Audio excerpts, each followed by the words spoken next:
bonjour à toutes et tous. Est-ce que vous m'entendez bien? Bon. Mathieu Tupin, je suis directeur en charge du développement économique pour la métropole. Je serai aujourd'hui l'animateur de cette table ronde autour du sujet de l'économie circulaire.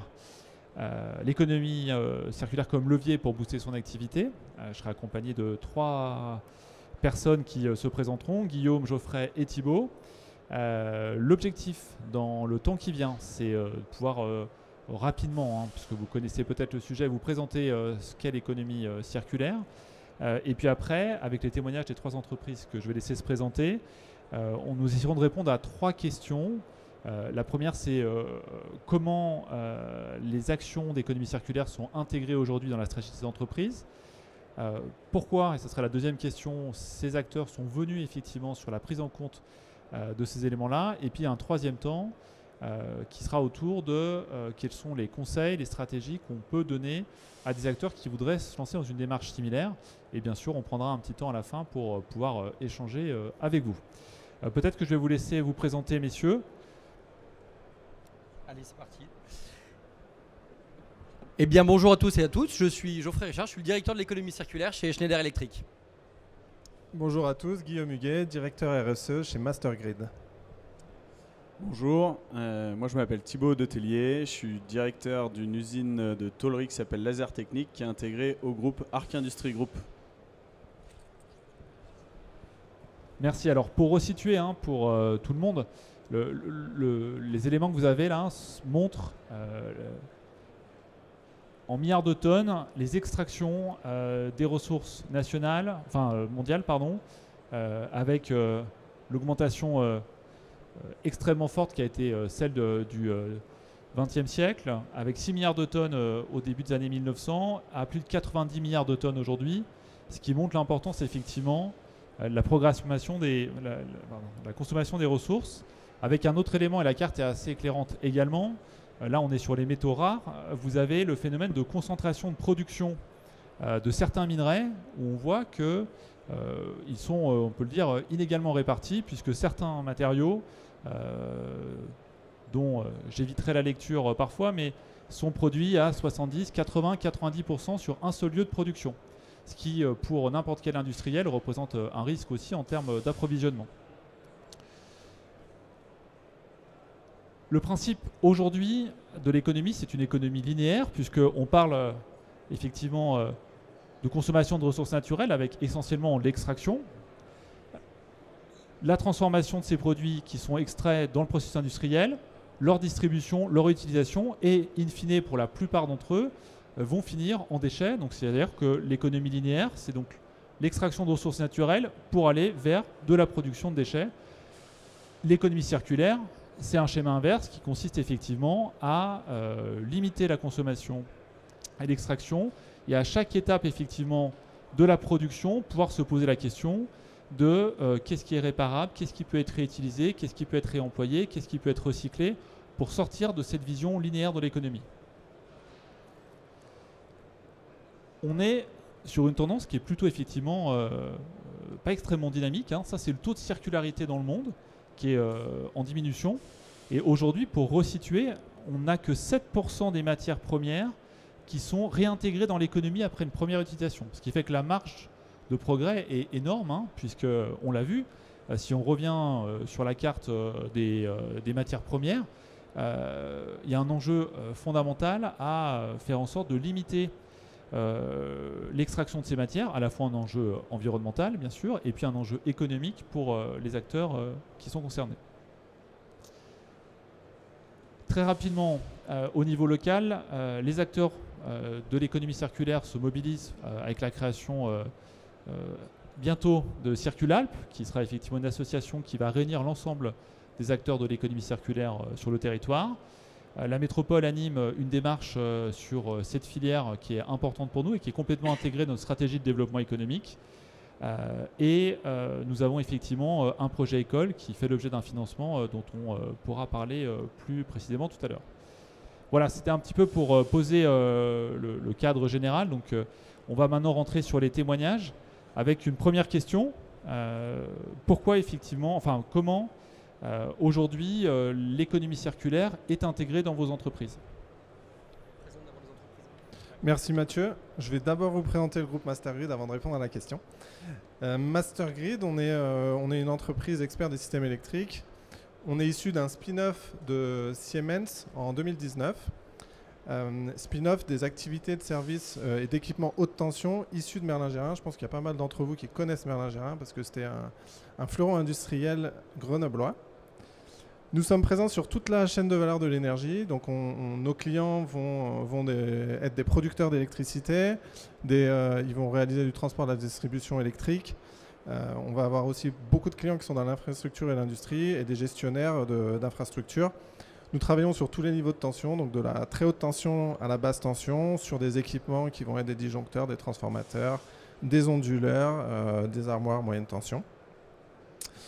On va distinguer 4 typologies de métiers chez nous. On a une équipe d'expertise et d'ingénierie dans laquelle on est capable de faire de la conception de poste, de l'assistance maîtrise d'ouvrage, des expertises diverses, de la mise en service et de la formation.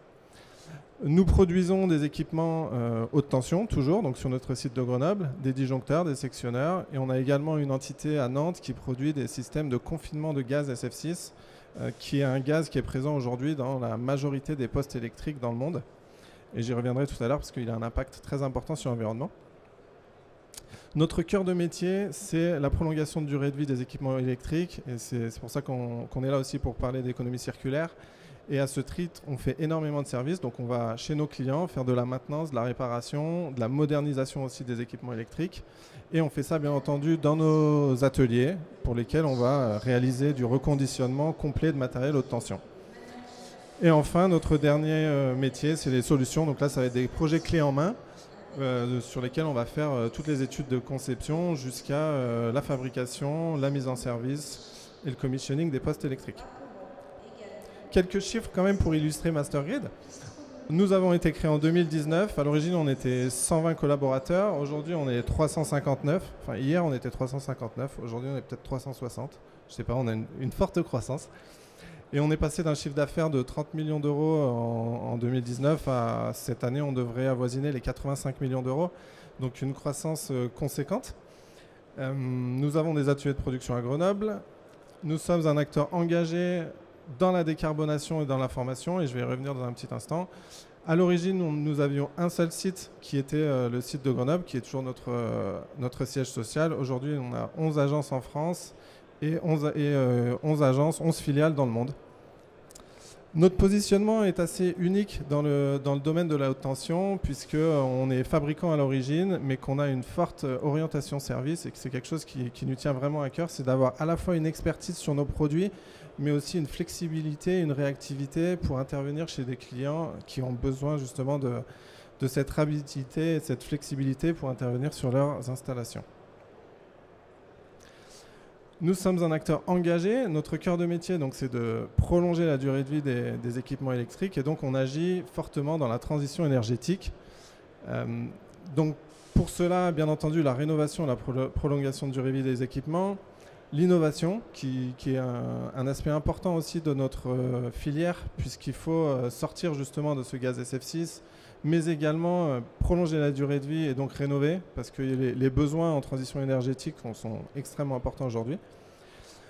Nous sommes très engagés en décarbonation, et enfin une démarche RSE globale portée par tous les collaborateurs qui sont à même de jouer un rôle important dans toute notre chaîne de valeur.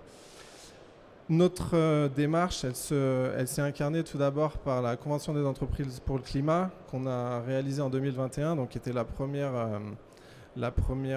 session.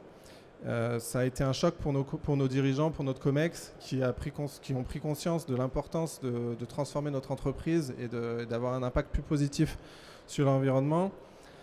Suite à ça, donc depuis décembre 2023, on a essayé de structurer la démarche. Donc on mène la méthode ACT, qui nous permet donc de travailler vraiment nos risques, nos opportunités, notre maturité en décarbonation, et de mettre un plan d'action défini pour pouvoir nous décarboner.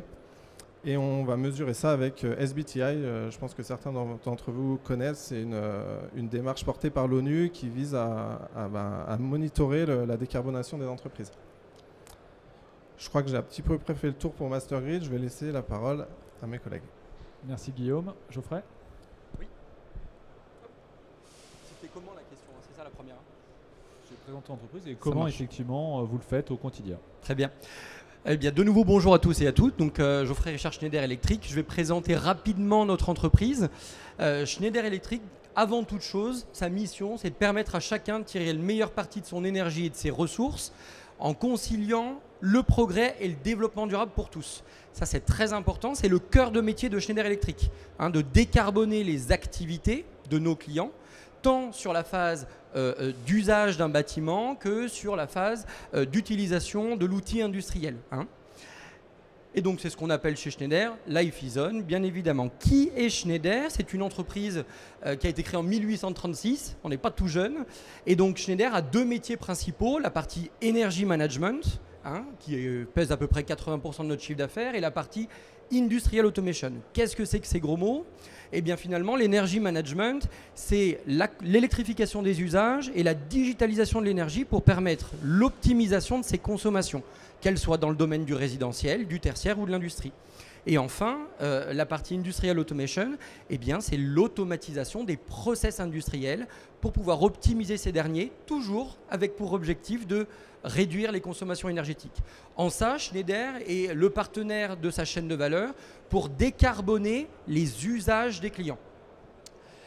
On est présent dans à peu près 120 pays, on fait 36 milliards d'euros de chiffre d'affaires, environ 150 000 personnes travaillent pour le groupe. Et on est présent dans différentes activités au travers de différentes typologies d'adressage, qu'ils soient produits, systèmes, services et software. Et puis, on a 4 grands marchés principaux, les data centers, les infrastructures, le building et l'industrie. Grosso modo, qu'est-ce qu'on fait? Eh bien, pour être très pragmatique sur le sujet, regardez la prise de courant que vous avez chez vous. Peut-être est-ce une Schneider. Vous tirez le câble et derrière, vous allez tomber sur le tableau électrique du résidentiel. Et là, on sera sur ce qu'on appelle les smart homes. Derrière ce tableau, vous pouvez avoir un poste de distribution, un poste de transformation qui va acheminer le courant jusqu'à chez vous. On fait la même chose pour les bâtiments tertiaires, de la prise électrique au tableau divisionnaire, tableau général basse tension. Et puis, sur le secteur industriel, eh bien, on optimise les process avec des variateurs de vitesse, des automates ou des interfaces homme-machine. Bien évidemment, nous avons des produits, des softwares permettant d'agréger l'ensemble des données des produits nativement connectables en une solution globale qui permet de piloter, digitaliser l'énergie comme je l'évoquais précédemment. Plus pragmatiquement, je vous ai mis quelques produits pour que vous puissiez mieux les situer. On parlait de la prise de courant, la borne de véhicule, le tableau électrique du logement, un tableau tertiaire, des onduleurs. Je ne vais pas faire la liste à l'après-vert, mais un peu comme mon collègue de chez Master Grid, on intervient sur tout ce qui est distribution d'énergie, que ce soit dans le domaine du résidentiel, du tertiaire, et vous l'aurez compris aujourd'hui au CPM, de l'industrie. La démarche circulaire chez Schneider, elle n'est pas neuve. On pourrait dire qu'on est des circulaires natifs puisque Schneider, initialement entreprise de la métallurgie, a reconverti son activité à plusieurs reprises jusqu'à celle que vous connaissez aujourd'hui. Et finalement, on est circulaire par essence, un peu à l'image de ce que tu évoquais tout à l'heure. Notre premier objectif lorsqu'on parle d'économie circulaire, eh bien, c'est de vendre un peu moins de produits et plutôt allonger la durée de vie de ces derniers par ce qu'on appelle le maintien en condition opérationnelle des équipements. Et là, on a développé des services permettant finalement d'allonger la durée de vie des produits. Et au travers des différentes boucles que Mathieu vous a présentées, eh bien, on va avoir des solutions de circularisation pour chacun des items. On va récupérer des produits qu'on va remanufacturer en France, qu'on va remettre sur le marché avec de facto un impact carbone beaucoup plus léger. Et j'y reviendrai certainement tout à l'heure et je passe bien évidemment la parole à mon collègue. Merci Geoffrey. Merci. Donc rapidement pour présenter Arc Industries Group, c'est une PME locale avec 2 sites, un à Voiron, un à Crolles. Notre cœur de métier, c'est la transformation du métal. Donc on est des tauliers, on fait de la découpe laser, du pliage, de la soudure. Et ce, plutôt pour des clients industriels assez divers et variés. Donc nous, l'économie circulaire, ce n'est pas vraiment notre fonds de commerce à la base. On est plutôt sur l'économie linéaire telle qu'elle a été présentée en début de conférence. Et pour nous, c'était vraiment un vrai enjeu. il y a de grosses valeurs RSE dans l'entreprise depuis qu'elle a été rachetée en 2016, mais qui était plutôt axée sur la responsabilité sociétale et sociale de l'entreprise, sur l'inclusion. Et il nous manquait vraiment quelque chose sur le pilier environnemental. Et donc on a suivi Mastergrid, on a fait la CEC, donc la Convention des entreprises pour le climat, version Alpes, donc la version régionale, la première qui a eu lieu en 2023. Et là, il y a eu un déclic, donc j'ai suivi ce parcours avec mon président. Et durant ce parcours, on a été amené à réfléchir à la rédaction d'une feuille de route à horizon 2030 sur comment rendre nos entreprises régénératives. C'était un mot assez compliqué. L'idée, c'était quand même de dépasser la notion de net zéro, net carbone, et d'aller plus loin que cette notion de décarbonation, d'être vertueux vraiment pour notre environnement et pour notre territoire. Et quand on est métallurgiste, c'est pas évident d'être régénératif. On est quand même à la base sur une activité extractiviste. Et il a fallu trouver ce qu'on a appelé des leviers de redirection pour pouvoir rendre notre activité plus vertueuse. Et l'économie circulaire a été l'un de ces leviers. Donc on a décidé d'expérimenter l'élargissement de notre gamme de services en s'incluant plus en amont dans la chaîne de valeur de nos clients, parce que jusque-là, on travaille exclusivement en sous-traitance. Donc nous sommes des sous-traitants et on ne maîtrise pas la durée de vie et la conception des produits qu'on fabrique pour partie.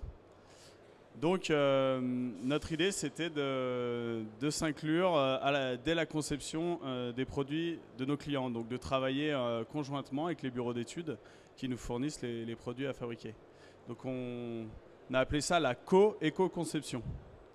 Donc très concrètement, on a commencé dès cette année 2024 sur cette ligne-là.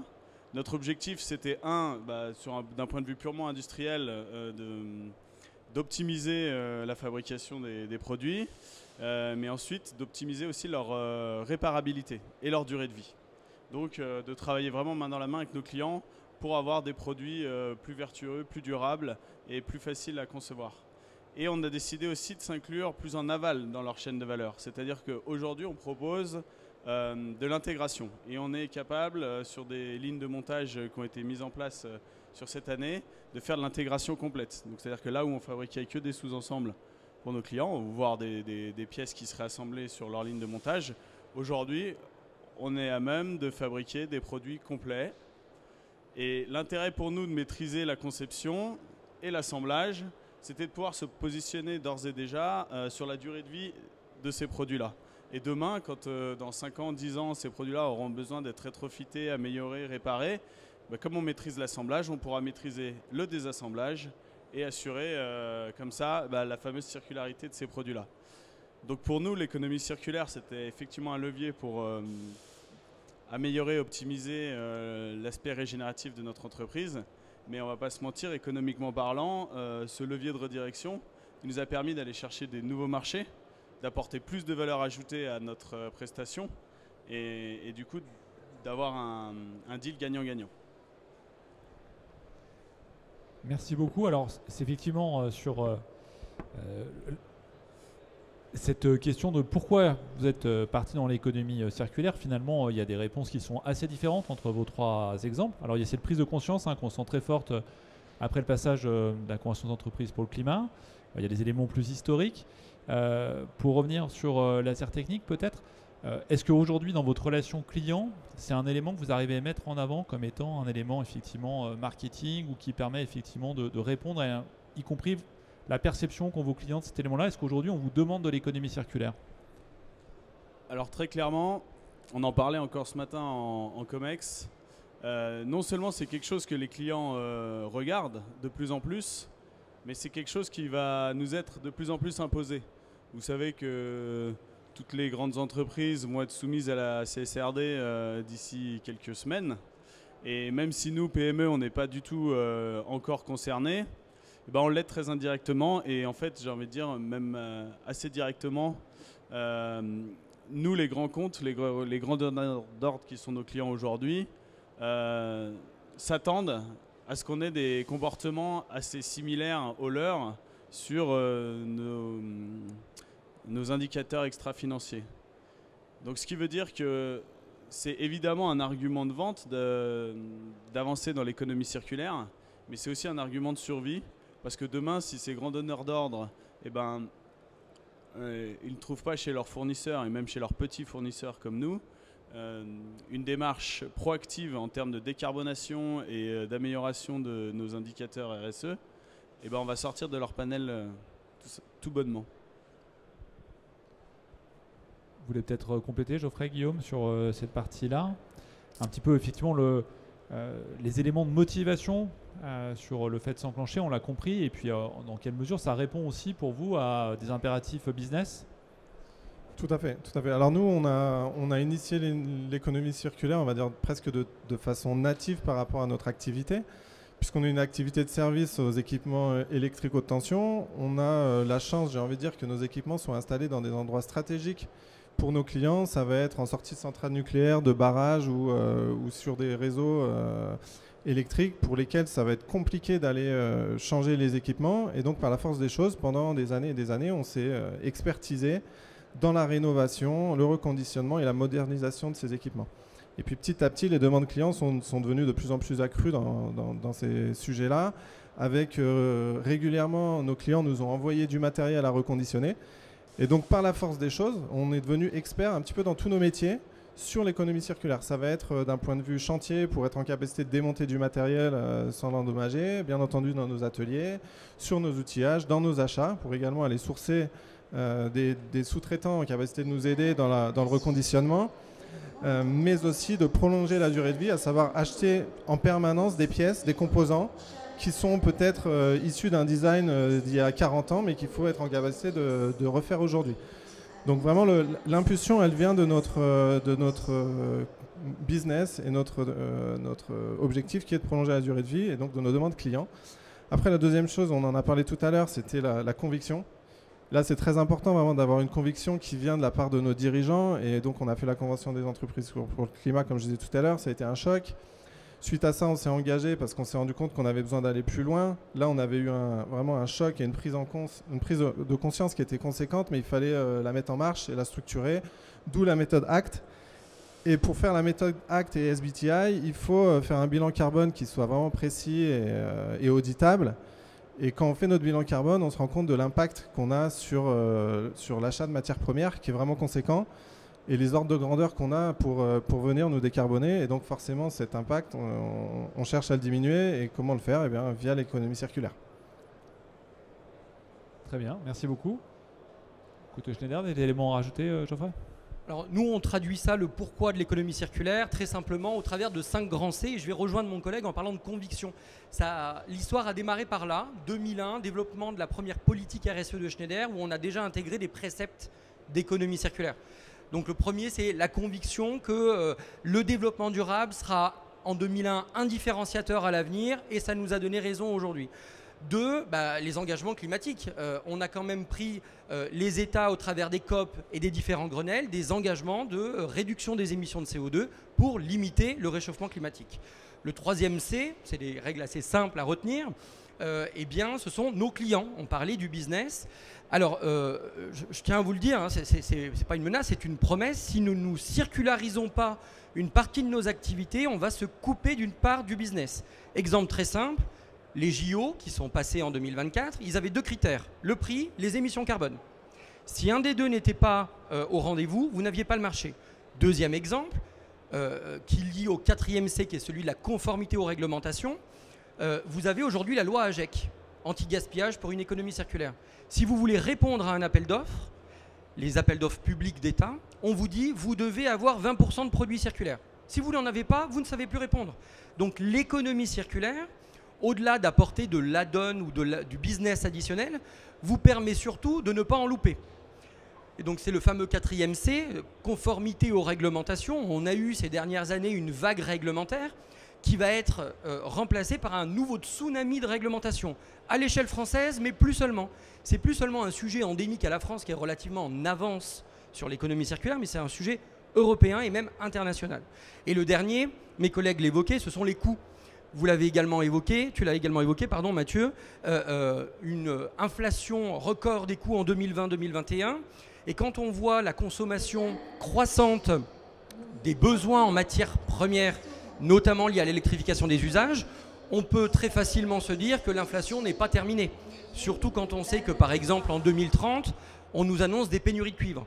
Donc, quoi mieux que l'économie circulaire pour réutiliser des matières issues de ce qu'on appelle les mines urbaines pour faire face à ces futures pénuries et ces futures inflations. Et c'est en ça, finalement, au travers de ces 5 C, qu'on a lancé nos programmes issus de l'économie circulaire. Et le dernier point, c'est de 2022 à 2023, la demande de produits circulaires sur le marché français a été multipliée par 3. Elle n'est pas en décroissance globale par rapport au schéma qu'on avait vu. Et de 2023 à 2024, elle a été multipliée par 10. Il y a un marché et on ne fait plus de l'économie circulaire seulement pour se faire plaisir, mais plutôt aujourd'hui par, certes, conviction, mais par nécessité. Merci beaucoup. Effectivement, c'est un élément qu'on sent très fortement dans vos interventions à tous les trois. Cette capacité à concilier à la fois la préservation des ressources naturelles et à préserver le chiffre d'affaires de l'entreprise. Du coup, peut-être pour des acteurs, des actrices qui n'auraient encore pas franchi le pas, quels seraient les conseils que vous pourriez donner tous les trois pour initier une démarche d'économie circulaire, pour prendre conscience des enjeux dans sa propre entreprise? Je ne sais pas qui veut commencer. Guillaume? Allez, je me lance. Bon, on a déjà parlé de la conviction, on en a tous parlé, et c'est une condition sine qua non pour y arriver.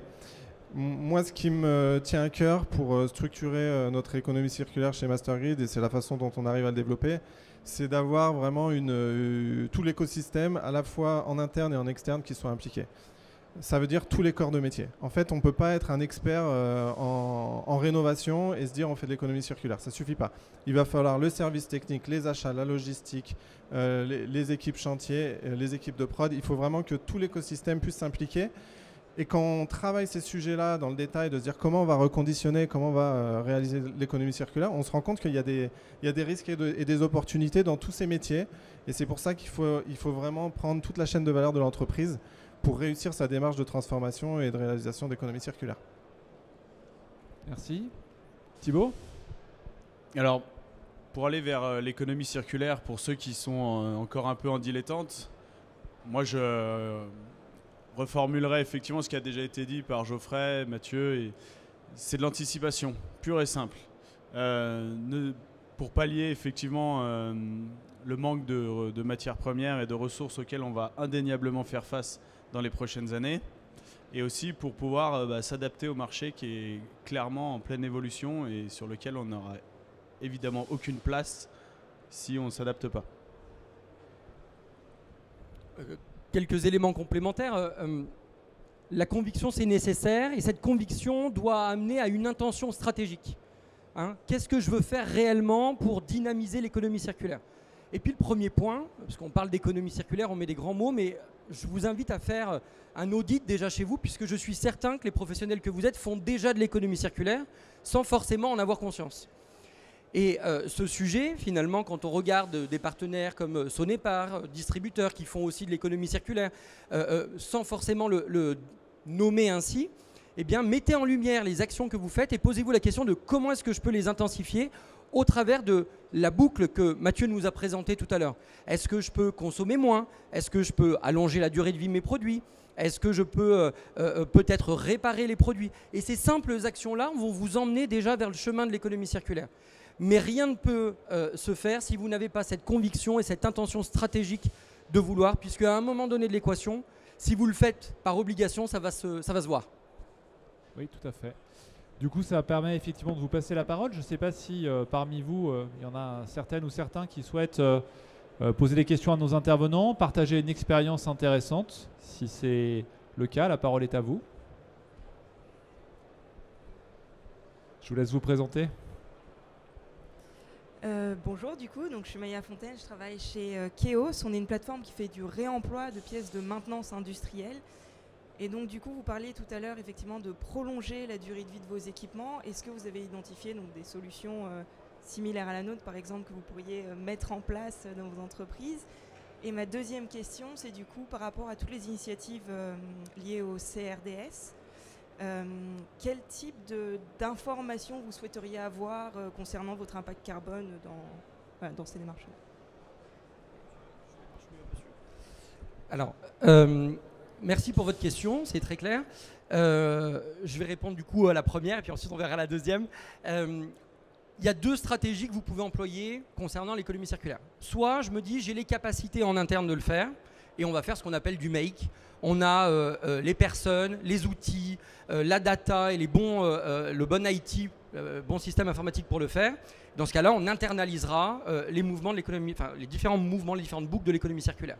On peut par ailleurs ne pas avoir toutes les ressources en interne et toutes les compétences et les connaissances nécessaires. Et dans ce cas-là, il faudra agréger, et c'est ce que disaient tout à l'heure mes collègues, il faudra agréger des compétences, des outils externes à l'entreprise. Et on peut en effet faire appel à des solutions d'expertise pour pouvoir combler les éventuels manquants qu'on aurait dans une stratégie circulaire.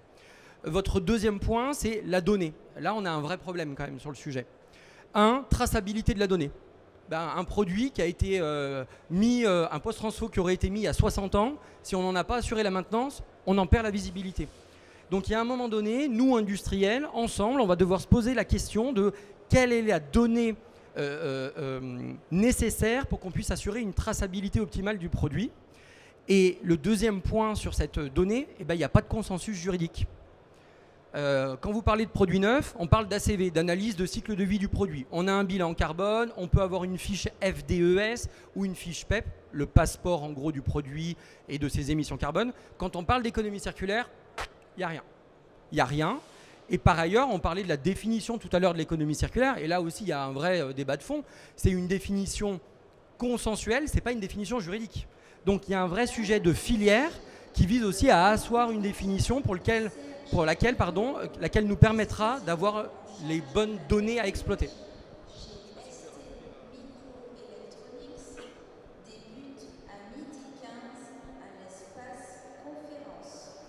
Moi, je vais revenir sur ce que vous disiez, parce que vous faites de la maintenance d'équipements industriels. C'est bien ça? C'est une solution de logiciel de suivi, ok. Nous, en fait, on a une place de marché B2B pour les industriels, avec d'un côté les industriels vendeurs qui ont du stock dormant de pièces de maintenance qui prend la poussière ou qui va être jeté à la poubelle, et de l'autre côté les industriels qui voudraient réutiliser ces pièces pour leur production. Voilà. C'est un aspect fondamental pour l'économie circulaire, c'est de pouvoir récupérer du matériel dans un objectif de le reconditionner. Et donc nous, on travaille avec nos clients. Tout à l'heure, quand je parlais de l'écosystème dans sa globalité, il va y avoir nos clients qui doivent être en capacité de nous céder à un prix ou pas du matériel ou une partie des équipements pour qu'on puisse le reconditionner et le remettre en service. Donc c'est fondamental. J'étais confus tout à l'heure, mais je voulais quand même revenir sur cette notion. Nous, on essaye d'avoir une notion d'économie circulaire de façon globalisée dans l'entreprise. C'est-à-dire qu'on ne peut pas se dire on rénove des équipements, par contre on change nos outillages et les voitures de fonction tous les 2 ans. C'est juste pas compatible. Donc on doit essayer d'avoir cette culture d'entreprise globalisée sur une façon de fonctionner qui soit un petit peu différente et plus environnementalement positive. Merci. Est-ce qu'il y a encore quelques questions dans la salle avant qu'on conclue? Oui, je respecte le timing, ne vous inquiétez pas. Est-ce qu'il y a une dernière intervention? Il me reste à vous remercier effectivement pour la clarté. Je pense que vous avez bien compris effectivement à la fois les enjeux, la perspective de développement qui est devant nous et qui est déjà initiée, c'est ce qui a été très bien dit par les 3 intervenants. Et encore une fois, cette capacité, on n'est pas là dans uniquement de l'incantation où on s'achète une bonne conscience, mais bien dans le développement d'un modèle économique à la fois plus vertueux pour la préservation des ressources naturelles, mais aussi pour le business des entreprises. Merci messieurs. Merci.